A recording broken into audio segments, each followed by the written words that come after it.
Today in this video we are going to discuss has and have state verbs. We use has have to talk about ownership, relation और illness. Has और have को हम use करते हैं ownership के लिए. Ownership means कोई भी चीज़ जो हमारी मिल्कियत में आती है पोजीशन के तौर पर. रिलेशन के लिए यूज़ करते हैं किसी रिश्ते के तौर पर. और इलनेस यानी कोई भी बीमारी हो तो उस बीमारी को शो करने के लिए हैज़ और हैव का इस्तेमाल किया जाता है. For example she has a car. Now in this sentence we are talking about the ownership. मिल्कियत की बात हो रही है और शी हैज़ अ कार, उसके पास गाड़ी है. आई हैव टू ब्रदर्स, मेरे दो भाई हैं. तो यहाँ पर अब ये ऑनरशिप की बात नहीं हो रही है, तो यहाँ पे ये शो कर रहा है कि रिलेशन को, रिश्ते को मेरे दो भाई हैं. थर्ड यूज़ देखते हैं. थर्ड यूज़ है ही हैज़ टाइफाइड, उसे टाइफाइड है. अब टाइफाइड इज़ इलनेस, ये एक बीमारी है, ना कोई ये ऑनरशिप है, मिल्कियत है, ना कोई ये रिलेशन है, रिश्ता है हमारा बीमारी से. लेकिन यहाँ पे ये इलनेस की बात हो रही है, उसे टाइफाइड है. सेंटेंसेस डिस्कस करते हैं किस तरह सेंटेंस को कंस्ट्रक्ट किया जाता है. In affirmative sentences we use subject first, then has और have plus complement. Complement means a noun, a pronoun, adjective plus noun. और कोई भी एक ऐसा वर्ड जो कोई वर्ब ना हो. प्रपोजिशनल फ्रेज हो सकता है, नाउन हो सकता है, एडजेक्टिव हो सकता है, एडजेक्टिव प्लस नाउन हो सकता है, तो ये कॉम्प्लीमेंट में आ सकता है. हैज़ और हैव के यूजेस डिफरेंट हैं. डिफरेंट सब्जेक्ट्स के साथ डिफरेंट वर्ब यूज़ किया जाता है. अगर subject I, we, you, they या कोई प्लूरल नाउन होगा like children, we use have with them. I have, we have, you have, they have, children have.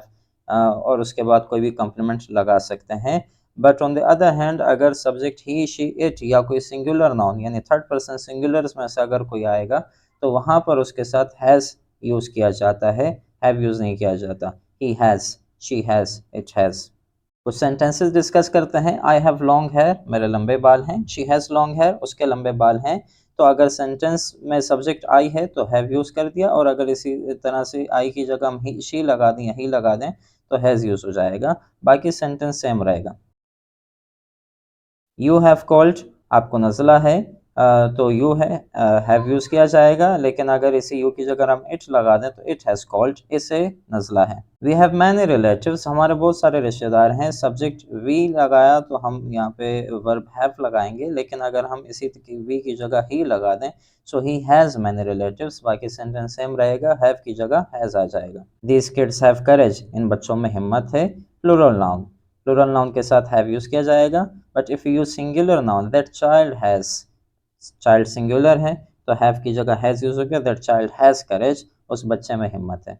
Negative sentences are constructed by using subject in the beginning, then do or does as helping verbs.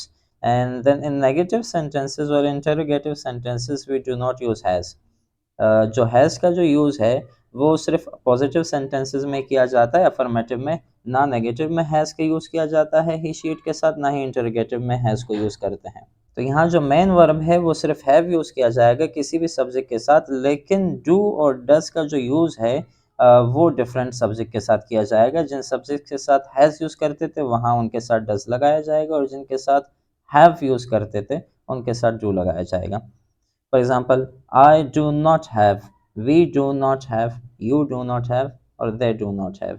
यहाँ do not की contraction भी use कर सकते हैं. Don't, like I don't have a car, मेरे पास गाड़ी नहीं है. On the other hand, if we use he, she, or it or any singular noun, then we will use does not as helping verb. does use करेंगे इसको, और has की जगह जो है वो have use कर दिया जाएगा. तो यहाँ does use होने की वजह से जो verb है वो has से have में convert हो जाएगा. Let's discuss some examples. I do not have long hair, मेरे लंबे बाल नहीं हैं. I do, I do not. I don't भी कह सकते हैं. But if you use she, so she does not, she do not नहीं होगा, she does not और she doesn't have. यहाँ has पॉजिटिव में यूज़ होता है she के साथ, लेकिन नेगेटिव में have की जगह has हो जाएगा, क्योंकि इसका जो हेल्पिंग वर्ब है वो हमने does यूज़ कर दिया है. तो she does not have long hair, उसके लंबे बाल नहीं हैं. You do not have cold, आपको नज़ला नहीं है, so you do not, you don't have cold भी कह सकते हैं. It does not have cold, it use हो गया तो it के साथ does not have. does use होने की वजह से यहाँ भी has have में कन्वर्ट हो जाएगा, तो इसे नज़ला नहीं है. We do not have many relatives, हमारे बहुत सारे रिश्तेदार नहीं हैं. Do not have, he does not have, उसके बहुत सारे रिश्तेदार नहीं हैं, तो यहाँ ही यूज़ हो गया, तो he does not have many relatives. These kids, plural nouns, so with plural nouns we use do as helping verb.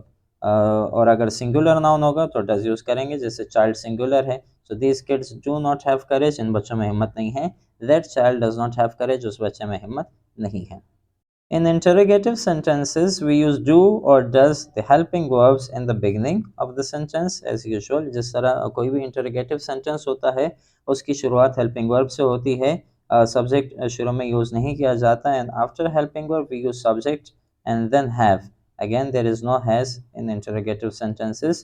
चाहे he she it आ भी जाए तो वहाँ उसके साथ भी have use किया जाएगा interrogative sentences में, और उसके बाद complement कुछ भी लगा देंगे लेकिन एक्शन वर्ब के अलावा, and at the end question mark.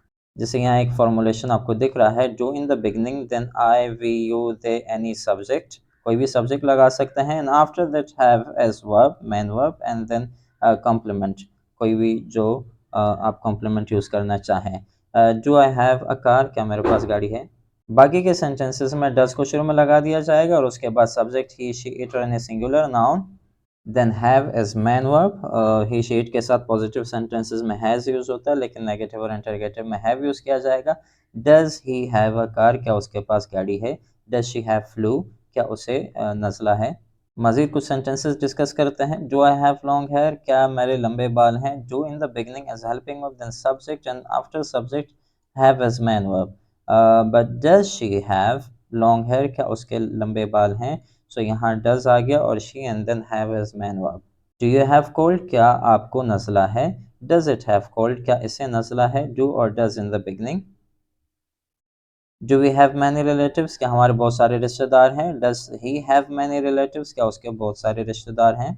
Do this kids have courage, क्या इन बच्चों में हिम्मत है। Does that child have courage, क्या उस बच्चे में हिम्मत है।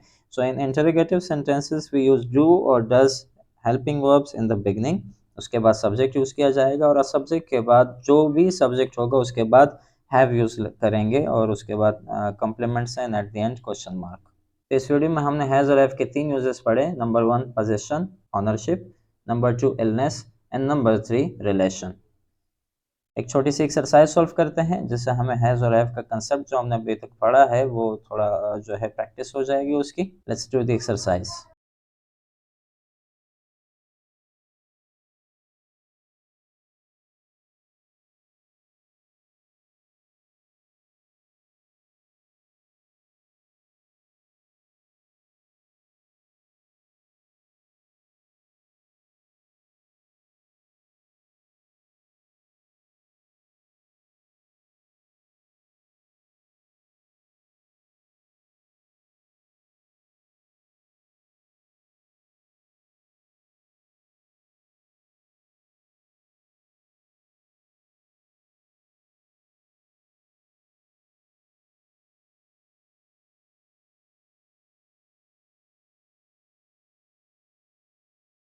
आई होप इस वीडियो में आपको नया कुछ सीखने को मिला होगा। अगर वीडियो अच्छी लगी हो तो वीडियो को लाइक करें, दोस्तों के साथ शेयर करें और चैनल को सब्सक्राइब करें ताकि मज़ीद इस तरह की वीडियोज़ आप तक मिलती रहें। थैंक यू, अल्लाह हाफिज़।